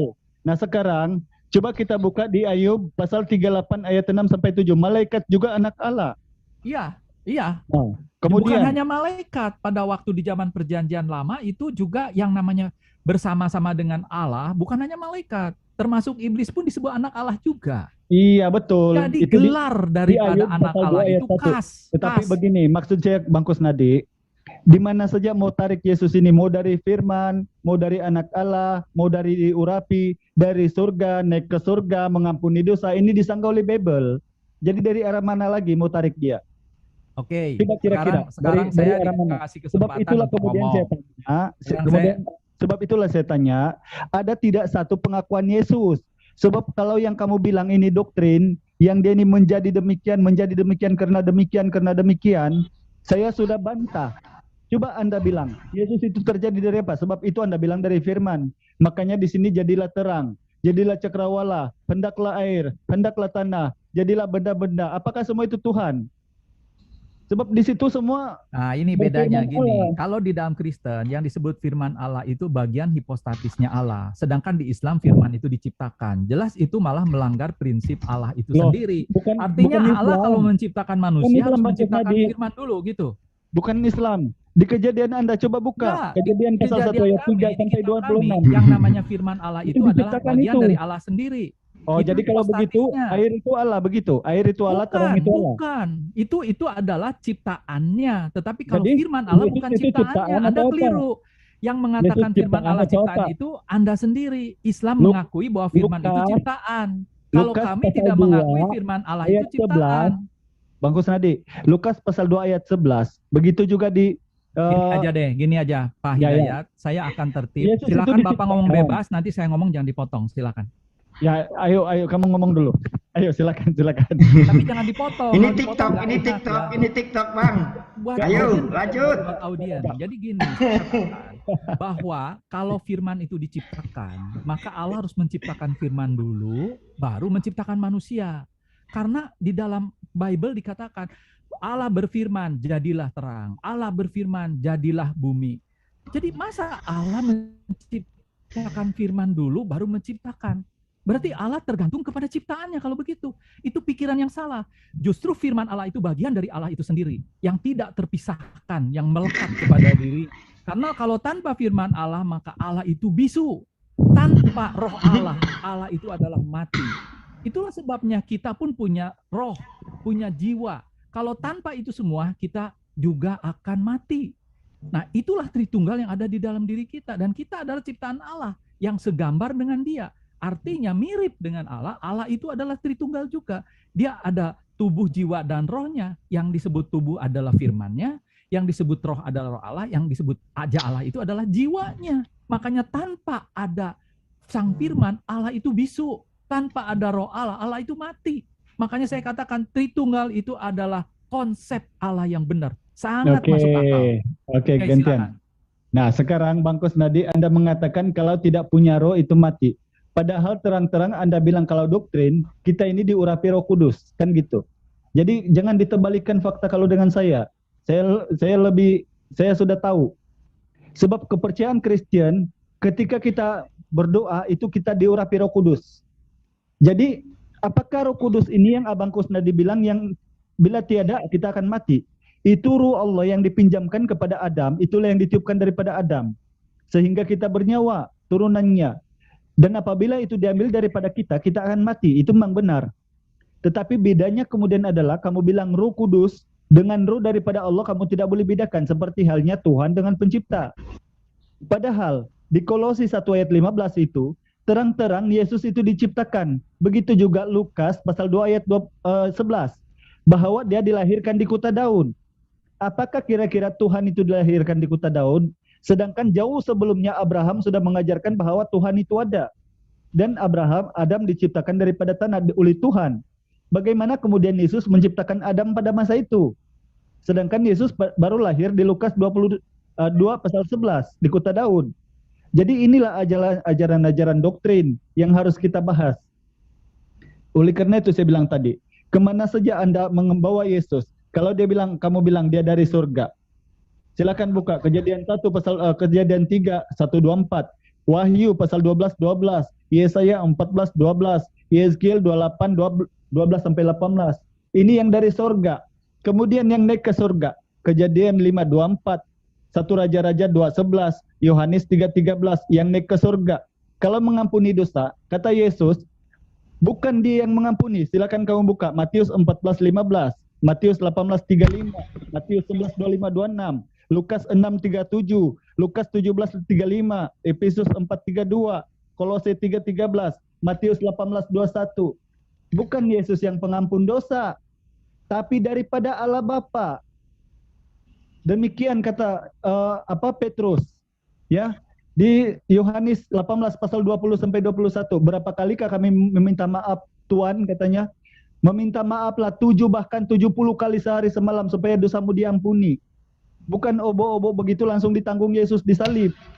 Jadi inilah semua ajaran-ajaran doktrin yang ditentang sendiri oleh Bible, Bang Kusnadi. Tapi saya tidak mengajarkan, saya cuma merenung karena saya ini orang-orang yang meninggalkan ajaran doktrin. Ketika Anda masih tidak mempercayai Islam sebab Anda masih di luar, Anda belum melihat apa yang ada di dalamnya. Anda baru melihat istana, tetapi belum melihat dalamnya apa. Karena apa kemudian saya ini lebih merasa jauh bangganya dengan Islam, karena saya sudah lihat. Kalau kita buka, dua raja-raja, satu raja-raja 18:42, bagaimana Nabi Ilya itu bersujud dengan membungkuk ke tanah, dengan mukanya menghadap di antara kedua tangan dan kakinya. Seperti orang Islam. Jadi bagaimana kemudian dengan Yesus bersujud di Injil Matius pasal 26:39. Jadi inilah ajaran-ajaran yang saya bilang yang kesamaan Yesus dengan nabi-nabi sebelumnya. Yang bedanya kemudian 4 Injil Gospel ini yang mengubah Yesus menjadi Tuhan. Di Kisah Para Rasul 2:36 itu dan Filipi 2:11 bahwa kamu harus mengakui bahwa dia telah menjadi Tuhan bagi kemuliaan Allah Bapa. Jadi inilah ajaran-ajaran doktrin yang diajarkan oleh surat-surat Paulus padahal di Kisah Para Rasul. Oke. Baik. Setelah bicara Tadi kita udah simpulkan bagaimana peristiwa penciptaan, banyak kejanggalan-kejanggalan, banyak kontradiksi-kontradiksi. Bagaimana mungkin Allah Maha Suci katanya bisa menciptakan iblis secara sempurna. Jadi artinya disitulah kerepotan. Kalau dikatakan iblisnya ternyata alim, ya berarti ciptaannya nggak sempurna. Yang namanya iblis itu udah jelas penyesat. Kalau itu sempurna, maka sempurnanya jugalah penyesatan itu. Maka mustahillah bahwa Allah yang katakan Maha Suci dan lain sebagainya itu menciptakan iblis. Itu jelas kekeliruan besar. Dan berarti di situ Allah juga berbohong. Kalau dia sudah mengampuni Adam dalam tobatnya itu, maka seharusnya dia dikembalikan kepada sorga. Jadi artinya membuktikan kalau Anda bertobat, Anda juga tidak akan mungkin bisa masuk dalam sorga. Karena buktinya manusia pertama yang terdekat kepada Tuhan pun udah dibohongin. Karena sudah diampuni tetapi ternyata tetap di bumi juga ya. Jadi kesimpulan yang kita ambil bahwa di dalam rentetan ini bahwa seperti yang saya katakan, anggaplah saya katakan bahwa Kristen itu adalah uang lecek, uang kotor, uang jelek, tapi tetap kami memiliki legalitas karena kami mendapatkan pengakuan dari Sang Pencipta bahwa Yesus itulah anak Allah yang maha tinggi dan dialah Mesias itu. Makanya Tuhan mengatakan dengan tegas dari langit kepada manusia di bumi, dan itu dicatat oleh para rasul dan saksi-saksi mata, dengarkanlah Yesus. Jadi percuma Anda memiliki kertas yang luar biasa bagusnya, yang Anda agung-agungkan, yang Anda tinggi-tinggikan, tapi itu semua tidak memiliki legalitas daripada Tuhan. Karena Tuhan tidak pernah datang kepada nabinya yang ada di Arab itu. Tetapi ini jelas bahwa Allah yang dimaksud adalah sama dengan Allahnya pada tahun 570, yaitu dialah yang melindungi Ka'bah dari serangan penghancuran batu berhala. Dan Allah inilah yang disembah oleh orang-orang Quraisy di zaman jahiliyah. Maka mereka dikatakan inilah yang mempunyai anak Alata, Al-Uzza, dan Manat. Jadi inilah dipasangkan kepada gerbong yang sudah ada, yaitu nabi-nabi Israel, sehingga seolah-olah bahwa ini adalah satu rangkaian dari sejak penciptaan sampai kepada nabi terakhir. Dan semua dalil-dalil yang ada itu berasal daripada dirinya sendiri, bukan dari Allah. Tetapi Sang Jibril tanda petik itu mendalilkan dirinya sendiri, mendalilkan bahwa ini adalah yang paling benar, inilah adalah yang terakhir, inilah segala-galanya. Tetapi itu dari dirinya sendiri untuk membenarkan itu semua. Tetapi tidak pernah itu keluar dari perkataan Allah sendiri. Karena nama Allah itu dicatut di sini. Kenapa saya katakan dicatut? Karena di dalam dialog ini tidak ketemu bahwa Tuhan berbicara kepada Muhammad. Yang ada adalah setelah 22 tahun ditunggu, Tuhan tidak datang-datang seperti halnya kepada nabi-nabi Israel. Akhirnya maka sang nabi ini bermimpi ketemunya dia. Dan mimpi itu begitu luar biasanya, dan itu diakui bahwa dia sudah ketemu dengan Tuhan. Padahal di dalam kitab Yeremia jelas dikatakan bahwa Tuhan sangat membenci kepada nabi palsu, yang mana di situ dikatakan juga mendapatkan penglihatan-penglihatan bohong, ya. Dan jadi artinya yang saya mau simpulkan bahwa iblis pun sanggup memberikan penglihatan-penglihatan kepada orang-orang. Jadi untuk itulah kita harus waspada. Ini saya hanya menyajikan apa yang ada tertulis. Jadi apakah sekarang saya yang tertipu atau Pak Al-Hidayah yang tertipu? Kalau saya yang tertipu, saya akan klaim nanti di akhirat bahwa saya sudah mendapatkan bukti bahwa Sang Pencipta itu memperdengarkan suaranya. Itulah yang saya ikutin. Itulah apa yang saya akan jawab nanti. Tapi Pak Hidayah, apakah Anda bisa menjawab seperti saya? Manakala Allah Sang Pencipta mengatakan, sorry, saya tidak pernah datang tadi. Tetapi itu semua mencatut nama saya. Dan hal ini adalah sering terjadi sebenarnya di dalam kehidupan sehari. Mencatut nama, yaitu di mana pada saat itu nama Jokowi juga pernah dicatut untuk meminta saham PT Freeport yang dikenal dengan Papa minta saham. Dan sekarang ada di dalam penjara ya, Novanto itu meminta kepada Freeport bahwa saya meminta saham atas nama Jokowi. Ternyata orang itu pinter, dia cek ke Jokowi. Apa kata Jokowi? Tidak pernah. Akhirnya dia masuk penjara. Jadi kita melihat contoh seperti ini, makanya saya katakan, marilah kita belajar, jangan sampai kita tertipu. Kalau memang saya yang tertipu, tunjukkan saya ditipunya di mana. Tapi saya sudah berhasil menunjukkan Anda tertipu di situ. Meskipun Anda mengatakan bahwa soal anak Allah, soal Mesias dan lain sebagainya, Anda katakan itu lecek semua, tapi Anda tidak bisa menggoyang satu hal yang kami pegang, yaitu legalitas daripada Sang Pencipta, bahwa dialah yang menyatakan dari langit, disaksikan banyak orang, bahwa Yesus itu adalah anaknya. Dan pengakuan Yesus sebagai anak itulah, dia membawa dirinya ke tiang salib. Karena bangsa Israel menyalibkan Yesus dengan hukum yang mana dia mengaku dirinya setara dengan Allah. Dan itulah sebabnya, maka murid-muridnya pun yakin setelah kebangkitan Yesus itu, dan mereka menyebarkan Injil kemana-mana dengan suatu keyakinan bahwa dia akan kembali bertemu dengan Yesus sebagai Tuhan. Dan keyakinan itu begitu luas sehingga dia tulis di dalam kitabnya yang diinspirasikan oleh Roh Kudus, dan itu dibaca oleh kita semua.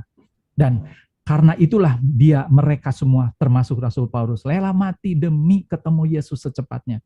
Karena mereka ingin menyampaikan bahwa Yesus itu Tuhan benar. Dan kita bisa lihat bagaimana Paulus yang tadinya orang jahat, yang mana tadinya pembunuh, membunuh Stefanus, menangkapi orang-orang Kristen, memasukin penjara. Tapi pertemuan dengan Yesus mengubah segalanya.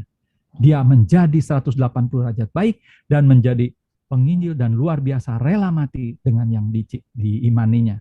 Berbeda dengan nabimu yang tadinya adalah yang baik, tetapi setelah pertemuan dengan Jibril, dia berubah 180 derajat dengan sifatnya yang lama. Dari situ sebenarnya ada satu tanda-tanda yang seharusnya kita berpikir, apakah saya yang tertipu? Ataukah Anda yang tertipu? Mari kita renungkan, karena waktu kita cuma sebentar lagi. Kenapa? Karena COVID menguasai kita. COVID yang akan datang akan menguasai kita juga. Mudah-mudahan tidak. Tapi pada saat kalau itu terjadi, kita sudah siap kita akan ada di mana. Baik, tapi untuk kesempatan ini saya ingin mengucapkan terima kasih kepada teman-teman dan atas kesempatan untuk berdialog. Dan saya juga memohon maaf kepada Pak Al-Hidayah, kepada teman-teman, jangan diambil hati, tetapi biarlah apa yang saya sampaikan ini adalah suatu dialog analisa akademis terhadap pemahaman iman masing-masing yang saya ketahui, yang saya sampaikan. Dan saya tidak bermaksud untuk mengubah iman daripada teman-teman semuanya. Saya hanya membeberkan apa yang saya tahu. Karena itu ditanyakan dan karena itu dibahas di sini. Demikian, terima kasih dan sampai nanti pada acara berikut. Terima kasih. Baik, terima kasih. Oke, saya mulai dengan Subhanallah, Alhamdulillah, La ilaha illallah, Allahu Akbar. Saya tidak mengutip dalam Al-Quran, tapi saya mengutip di dalam 2 Samuel 7 ayat 22. Ya, Allah Maha Besar dan Dia Maha Suci. Ya, Allahu Akbar wallahil hamd.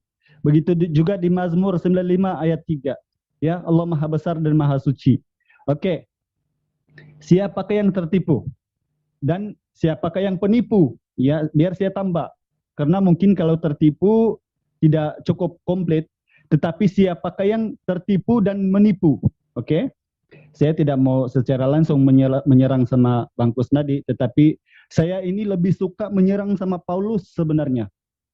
Kalau daripada saya dulu, saya menyerang Islam dengan Rasulullah, saya membenci, maka saya meninggalkan ajaran Paulus karena saya benci kepada Paulus 180 darjah. Dan karena apa saya ingin buktikan malam ini? Alhamdulillah, ya insya Allah. Pertama, kalau Al-Quran itu tipu, kalau dia tipu, Al-Quran membuktikan bahwa 1500 tahun atau 2000 tahun sebelum Rasulullah adanya jasad Fir'aun yang diawitkan untuk menjadi tanda-tanda bukti di akhir zaman. Bagaimana dengan Bible yang lebih rapat, hanya 1500? Ada tidak diceritakan, itu satu. Yang kedua, bagaimana di muka bumi ini Al-Quran tahu bahwa ada laut bertemu dengan air garam dan air asin dan air tawar, tidak bercampur dengan keduanya. Kalau dia penipu manusia, tentu tidak ada saintis ataupun serendah-rendah daripada saintis. Itu tidak boleh membuktikan itu. Kedua. Yang ketiga, kalau Al-Quran penipu manusia, ya kalau Al-Quran penipu manusia, tidak Allah lebih maha tahu, ya apa yang diciptakannya. Bagaimana di dalam Al-Quran, bahwa dalam Al-Quran surah Ali Imran ayat 19, sesungguhnya agama yang benar di sisi Allah hanyalah Islam. Tidak ada kepada agama yang lain. Bagaimana kemudian dalam surah Al-Imran ayat 85. Barang siapa yang mencari agama di luar daripada Islam, maka tidak akan diterima daripadanya dan sesungguhnya mereka adalah orang-orang yang rugi. Bagaimana kemudian dalam Al-Quran, dalam surah Al-Ma'idah ayat 3, Allah berkata, pada hari ini telah kusempurnakan bagimu agama Islam dan telah kucukupkan rahmat dan nikmatku di dalamnya. Oke? Bagaimana kemudian Rasulullah yang ummi, yang tidak tahu membaca, kalau dia seorang penipu, bagaimana kemudian kita ini Muslim melakukan ulangan 14:8, Imamat 11:78, Matius 6:16, Matius 26:39, Matius 27:59, 1 Timotius 5 ayat 6, bahwa kita harus bersunat, harus bersujud, harus berpuasa, jangan dalam keadaan muka munafik, kalau mati dikafani, dan harus bercuci tangan dan kaki kalau masuk ke kemah pertemuan. Kalau Rasulullah atau Allah menipu manusia, tidakkah ajarannya lebih bertentangan daripada ajaran sebelumnya? Bedanya kemudian di sini, 4 surat Injil kanonik ini yang menipu manusia. Saya terus terang. Kenapa demikian? Kalau waktunya insya Allah kalau cukup ya, biar saya bacakan. 2 Korintus 11 ayat 17. Paulus berkata, bukan firman Tuhan tetapi untuk bermegah. 2 Korintus 11 ayat 11, sebenarnya kamu harus memuji aku, kata Paulus. 2 Korintus 11:23, aku berkata seperti orang gila. 2 Korintus 1 ayat 5, menurut pendapatku sendiri, tidak ada yang kurang daripada rasul-rasul yang lain. Galatia 2:16, tidak ada yang dibenarkan melakukan hukum Taurat. Kisah para Rasul pasal 16 ayat 37, dia orang Rom. Kisah para Rasul 22 ayat 2, dia orang Yahudi. Kisah para Rasul 23 ayat 6, dia orang Parisi. 2 Korintus 11 ayat 8, Paulus merompak jemaat-jemaat Allah. 2 Korintus pasal 2 ayat 16, dalam kelicikan aku menjerat dengan tipu daya. Roma pasal 3 ayat 7, kebenaran bukan dari jika kebenaran Allah karena dustaku semakin melimpah. Roma pasal 4 ayat 14 sampai 15, hukum Taurat tidak berguna. Galatia pasal 5 ayat 26, ayat 2 dan 6, tidak perlu berkhitan, kata Paulus. 1 Timotius pasal 5 ayat 23, perintah minum alkohol silakan. Galatia pasal 13 ayat 3, pasal 13, Paulus mengutuk Yesus. 1 Korintus pasal 12 ayat 13, terkutuklah Yesus. Roma pasal 10 ayat 9, sebutlah Yesus sebagai Tuhan. Kolose 1 pasal 13, dosa ditanggung Yesus. Kisah para Rasul 24 ayat 5, dia penyakit sampar karena mengajarkan yang bertentangan dengan hukum Taurat kepada orang Yahudi. Galatia pasal 1 ayat 3, Paulus membinasakan jemaat-jemaat Allah. Kisah para Rasul pasal 18 ayat 13, ya, meyakinkan orang yang bertentangan dengan hukum Taurat. 1 Korintus 15 pasal 9, aku paling hina tidak pantas disebut sebagai rasul. 1 Korintus 9:23, sengaja mengambil bahagian dalam Injil. Roma pasal 11 ayat 13 sampai 14, mengaku rasul bagi orang-orang di luar Yahudi. Dan Filipi pasal 2 ayat 11, kisah para rasul 2:36, kemudian dia menjadikan Yesus sebagai Tuhan yang obo-obo menebus dosa manusia. Karena ini kenapa jelas-jelas sudah tertipu? Karena di perjanjian lama bahkan Yesus mengatakan, Yohanes 17:3, hidup yang kekal mengenal engkau satu-satunya Allah yang benar, dan Yesus Kristus adalah yang telah engkau utus. Yohanes pasal 5 ayat 37, kamu tidak akan pernah melihat Bapa, suaranya pun kamu tidak dengar. Yohanes 20:17, jangan sentuh aku belum pergi kepada Bapa, Tuhanku dan Tuhanmu, Allahku dan Allahmu. Kemudian Yohanes 7:23, kata Yesus, inilah daripadaku kamu sekalian pembuat kejahatan. Siapa itu? Yang Allah Bapa di sorga, Tuhan Yesus Kristus, dikuduskanlah namamu, datanglah kerajaanmu, jadilah kehendakmu seperti di langit dan di bumi. Itulah yang bernubuat demi nama Yesus. Yang memanggil dia Tuhan, Tuhan Yesus. Itulah yang ania daripadaku kamu sekalian pembuat kejahatan, aku tidak pernah mengenal engkau. Bagaimana dengan Al-Quran? Karena apanya kita dikenal oleh Allah? Karena dalam Al-Quran ada pengakuannya bahwa Islam itu diridhoi dan agama yang benar di sini adalah Islam. Ada pula rukunnya, ya. Ada pula rukun iman dan rukun Islam. Ada dua yang diterapkan supaya kita ini lebih tahu bahwa bagaimana kemudian kita menuju surga bukan dengan percuma.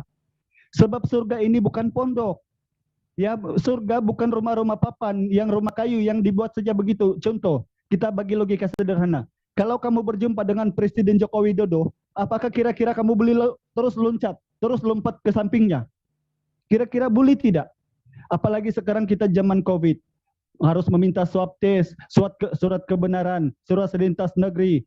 Lalu untuk masuk ke sana bagaimana caranya? Tidak semudah itu kita untuk masuk surga. Bagaimana dengan mereka? Oh tidak, kami ditanggung Yesus, langsung di surga. Masya Allah.